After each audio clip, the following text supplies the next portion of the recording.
œnologie.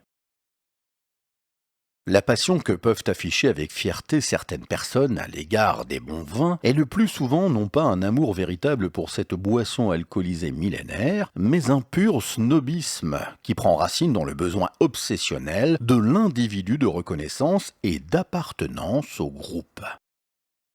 Ainsi, revendiquer sa passion pour les bons vins, son amour du vieux Bordeaux, montrer avec fierté sa capacité à reconnaître les subtilités entre les vins, à reconnaître leurs millésimes, à juger de leurs couleurs, de leurs arômes en utilisant toute une gestuelle et un vocabulaire technique sont en définitive une façon pour la majorité des individus d'afficher leur rang social, le rang de ceux qui ont pu se faire une culture œnologiques, c'est-à-dire qui ont souvent eu accès à des vins chers, montrant par là leur appartenance à la caste des puissants et des riches.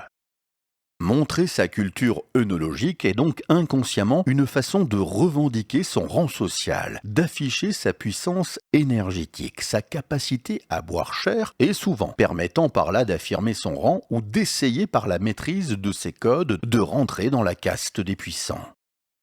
En affichant sa culture du vin, on affiche donc son rang social et on se fait reconnaître des siens ou de ceux que l'on désire fréquenter, c'est-à-dire des riches et des puissants, façon subtile et codifiée de s'assurer de bonnes alliances afin de prendre et de conserver l'énergie dans le groupe des dominants et d'y consolider sa place. Et même si les hommes finissent par se persuader qu'ils aiment le goût du vin, cet amour est moins gustatif que cérébral, car c'est bien plus fortement le sentiment d'appartenance, rassurant au groupe, et le sentiment de puissance et de sécurité donné par la dégustation du vin cher qui génère son plaisir de le boire.